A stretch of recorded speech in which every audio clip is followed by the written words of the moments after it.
皆さんこんばんは。フォーラム8プレゼンツ玉木のスポーツジャーナリズムの時間がやってまいりました。MC のスポーツライター小崎です。このチャンネルはスポーツ文化評論家玉木正之を送る既存メディアとは異なる視点でスポーツの真の問題点を取り上げ考える番組です。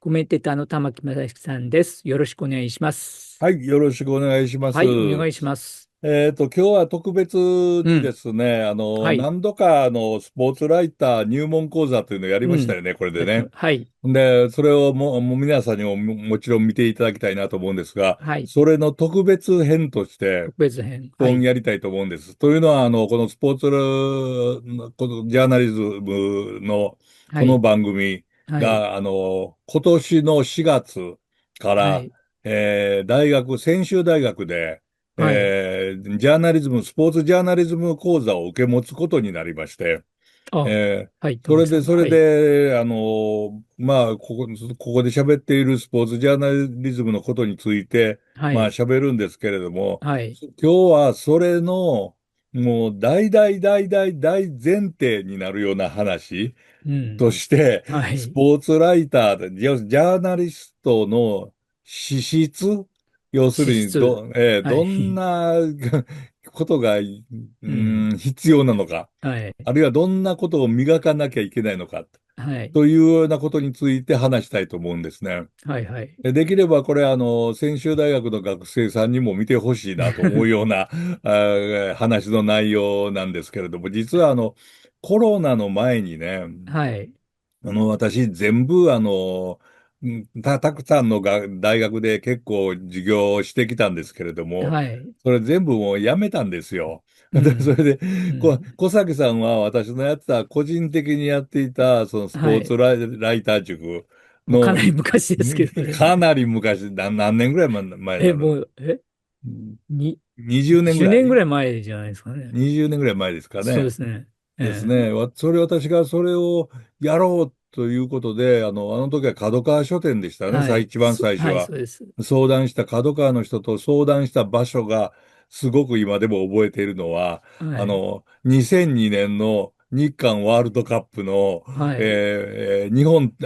ドイツとブラジル戦の決はい。勝が終わった後の、横はい。浜のスタジアムからはい。新横浜の駅に歩いてる時に、あ偶然角川の人と会って、あ。はい。こんなことやりたいんで、協力してくださいよって話をしたの今も覚えてるんはあ、ですよ。そうなんですか。へえ。その時から始まったっていうか、だから、私のスポーツライターのその基本的な考えっていうのは、はい。この番組でも、今まで過去に6回に分けてかな、喋ってますんで、そのはい。中で、スポーツを学ぶにはどうしたらいいか、スポーツを見るにはどうしたらいいか、スポーツを原稿を書くにはどのようにしたらいいか、インタビューするにはどのようなことをしたらいいかっていうのを喋ってますんで、はい。それもぜひとも見てほしいんですが、今日の話は、はい。それの大前提となる、うん。スポーツライターになるには何が必要かっていう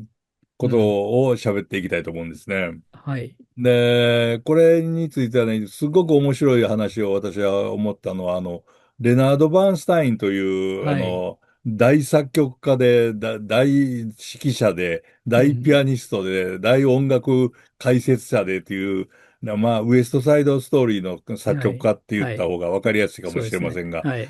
このレナード・バーンスタインが、今も続いてる、札幌で続いてるパシフィック・ミュージック・フェスティバルっていう、そはい。の催しですね。世うん。界から学生、音楽家の卵を全部集めて、それで、うん。学生オーケストラをして、それを教育するといはい。うところで喋ったことが、すごく面白いんでね。それうん。まず紹介したと思うんですけれども、はい。皆さん音楽家の卵だから、これからプロの音楽家になりたいと思ってうん。る人が多いと思いますと。いうはい。ことをレナード・バーンスタインがまず喋ったんですね、一番最初に。うん。それで、でも音楽家に、プロの音楽家になりたいと思ってると。そはい。の人はもうその時点でダメですという言い方したんですね。う要するになん。りたいと思っているっていう人はダメまあだと。哲学的なあれですね。な論語ですね。るんだと。私はい。はなるとはい。思っている人が当たり前だというう。ん。これは今日私が話したい、そのスポーツライターになるという話のはい。大前提のもっと大前提になる話ですけども、はい。自分はスポーツライターであるって、これが、試験も何もありませんからね、スポーツライターなんて。まあ、日本の場合は何もないですからね。免許も日本の場合、なければ外国の場合なんてあるのかしらね。ありますね。あるとこあるの？えっ私は知らなかっと、た。ブラジルとかは、ええ。大学、そのジャーナリズム学科を出ないとなれないんですよね。でも、フリーで原稿書けば誰でも書けるっていうな、じゃなああ、い。えっと、法律上決まってんのかななんか、えーえ名乗れないんですよね、ジャーナリな、ストと。本当に？だったり、ああ、イランとかイつまんない、ラクか、つまんないことしてるんだな。とか、まあ私まはスポーあ、ね、ツライターっていうのは、まあこのはい、国ではそしたら、自分はスポーツライターだって言ったらスポーツライターになれるわけですから、はい。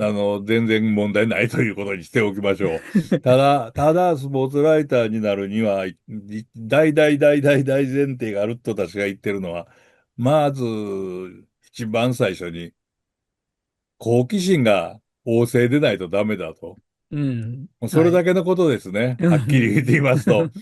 要するに何でももう面白いことに首突っ込んでやろうと。好奇うん心が旺盛な人でないとなれないっていう、それうんはもう本当に大前提だと思うんですね。はい。英語ではクリアシティという言い方しますけれども、うん。sometimes curiosity kills the cat という言い方の、これ小崎さんご存知？俺もいや、知らなかったん知らないだけど、です。なんかはい。好奇心は猫を殺すっていう言い方があるらしいですよ。英語のことわざ英文で。で、ことわざでね。要するにあ、あまりにもいろんなことに顔を突っ込んでいたら悪いことが起こるよっていうような、うそういう意ん。味でキル・ザ・キャットなんていう言い方をするらえしいんですー、ね。でも私はそうは思わないね。好奇心はどんなに旺盛でもいいね。だからうん。どうもそれがないっていうか人はどうしようもないですね。という、だからスポーツライターやめた方がいいですね。さっきはレナード・バーンスタインの音楽家になりたいと思ってる人はダメだと同じように、はい。わかり好奇ます。心のない人はダメだとういうん。ことなんですけども、その好奇心があるないっていうのを、あのーどこでわかるかなっていうところがありまして、うん。今年の4月から私がその大学で授業するんですけれども、今までももう20、30年前から20年前ぐらいまでずーっと大学でいろいろ教えてたんですね。そのはい。時に必ず言ったことがあるのが、授業中に眠らない。はい。それだけのことだよね。授業中に絶対に眠らない。ではい。眠りたい人は外に出て眠りなさいと。寝てうん。から目覚まして入ってきなさいと。はい。で、なぜ眠っちゃいけないかっていうと、それこそ私に対して失礼であるっていうのは、うん。これは私が一生懸命喋っているのにね、それをはい。聞く場にいながら目の前で寝てるやつっていうのはもうどうしようもないから、もうすぐ叩き起こして追い出したいと。うん。でちょっとこれは、裏話になりますが、いはい。ろんな大学でそれを一番最初に、私こういう方針ですんでって言って、教授たちと喋った時に、いつはい。も聞いたのは、これパワハラになりませんよねっていうことを確認しといたんですけどもね。こんなことパワハラだまあ、って言わバラれたりではないですよね。ねえ、言われたら、ただ、ある人が一回言ったのは、はい。学生というのはお金を払ってる方だと。お金を払ってるから、授業するのは当たり前だろうと。そこで、寝るのは、個人の勝手だって言ったやつがいた。これは面白い意見で、そこはい。まで言うようなやつは、スポーツライターとして合格を与えたいというふうに答えたんですけども、ね。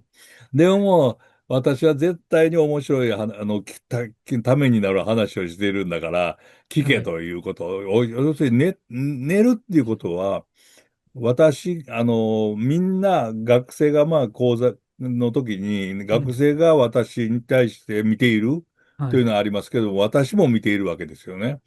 そのはい。時に寝るやつがいたら、それは一つのメッセージだ。お前の話は面白くないっていううメッセージになん。るわはい。けですね。はい。そのメッセージになるということを自覚できないような人間はダメですね。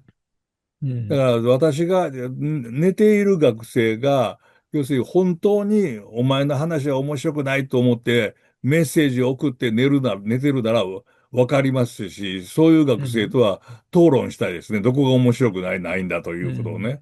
でも、うん。何人気なく寝てしまうと、昨日徹夜して眠たかったら寝てしまうって、そんなことは僕に対して失礼だというね。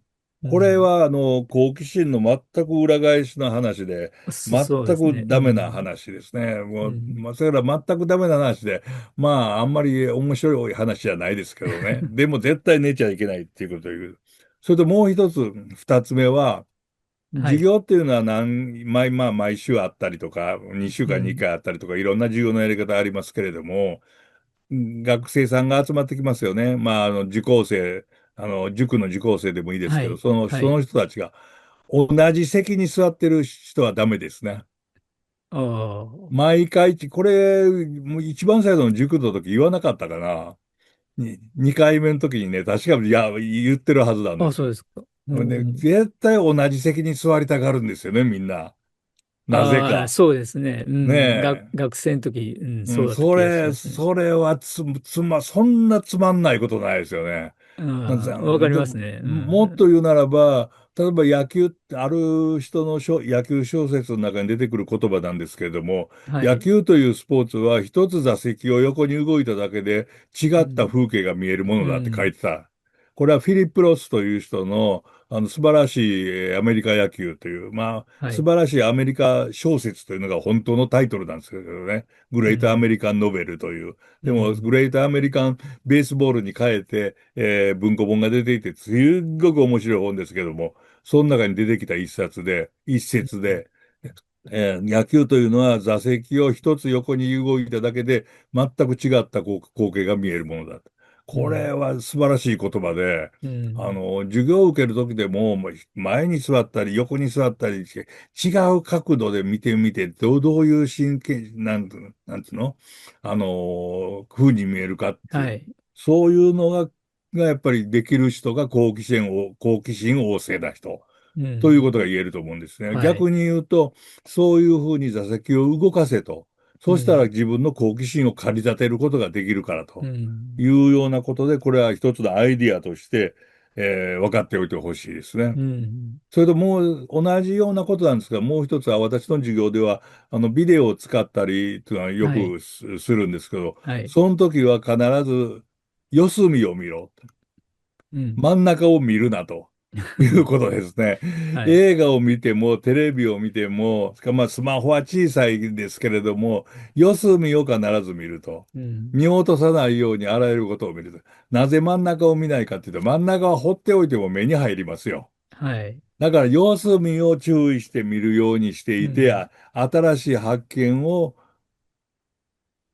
得たいとはい。いうふうに思うのが好奇心の磨き方。うん。というふうに言えると思うんですね。うん。ですから、まつまらない話から入りますと、眠らない。はい。それと、座席は、自分の座る座席はいつも変える。うん。それともう一つは、四隅を見る。うん。もうこれを三つをもうぜひともこう守ってほしいと。うん。単純なことですよね。ものすごく単うん。純なことだけども、ものすごく、なんていうか、いいと思うでしょ。自分でいや、もいいと思ってるえから言ってるんで、その席を変えるとか、うん、まあ、見方を変えるって、まあ、うん、ある一面ではなくて違う角度から見るっていうのそは非常に重要だと思いまう。すね。ただ、最近の学生はという言い方はあまりしたくないけれども、つい最近もある講座だけ持たされてやったときはい。に、はい。学生さんが私の授業聞きに入ってきますよね。はい。そうしたら、後ろから座るんだよね。あ遠くそうから、ですね。うん。それでとにかく頼むから前に座ってくれと。そんな俺に大きな声を出させようとせずに前に座ってくれと。うん。で、いろいろ聞きたいこともあるからっていうのうで、たらん。みんな、こう、いやいや前に来たりするんだよね。そんなに嫌なら出ていけと言いたいけれども、これを言うとパワハラになるから、と思って言わないけれど、お願いしますから前に来てくださいと。いうことうん。からいろいろ喋ったりしたこともあったんですけど、どうして後ろから入るのかな、座るのかな、最近は。まあ、あ、うん。僕も学ね。生の時、やっぱり後ろから座りましたね、あれ。なんでそれでしょうね。はね、ある意味でかっこいいんですよね。うん。遠くからお前のこと見ているぞ、みたいなメッセージになるわけじゃないですか。えそれはこっちが言いたいですよね、教える方が。遠くの方から見てお前らちゃんとやってるか、みたいに言いたいぐらいなことで。うん。それもやっぱり一つのメッセージですよね。うん。だから、さっき言った、まあ、なんとか、四隅を見るもそうだし、それこそ僕が喋ってたら相手の服装を見るのも面白くって、うん。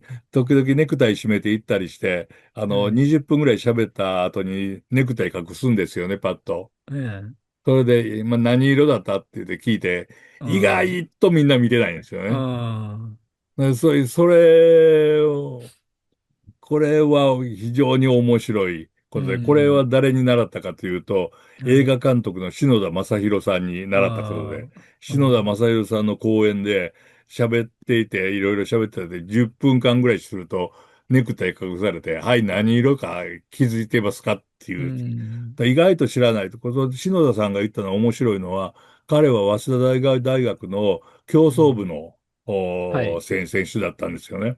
そうはい。したら、止まっているものっていうのは意外と見れない、見落としがちなんだと。うん。だから動いてるものっていうのは結構見るもんだと。うん。動いていて、動きがあった、例えばネクタイを振ったりしたら、その色が覚えた、頭にああ、入ると。はいはい。うん。でも、じーっとしてたらわからないと。うん。というようなことを言われて、ああ、なるほどなあというふうに思ったんですよね。だからそれはうん。逆に、今度は好奇心を旺盛にする人の立場から言うならば、あの、自分が動いて見るようなぐらいうん。にして相手のことを全て見る。うん。そこには起こっていることを全て見る。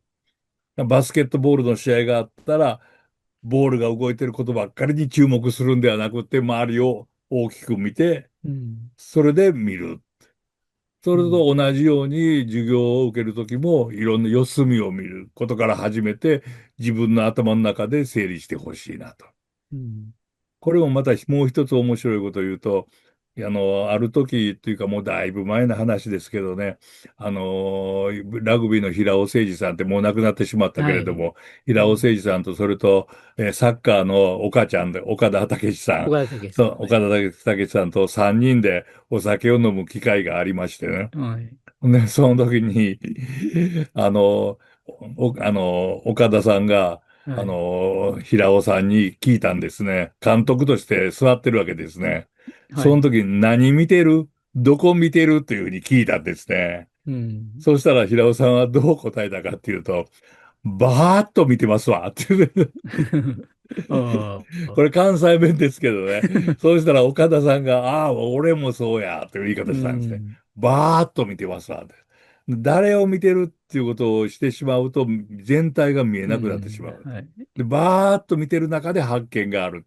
うん。これはさっき言った四隅を見るっていうのと共通するような言い方ですよね。うん。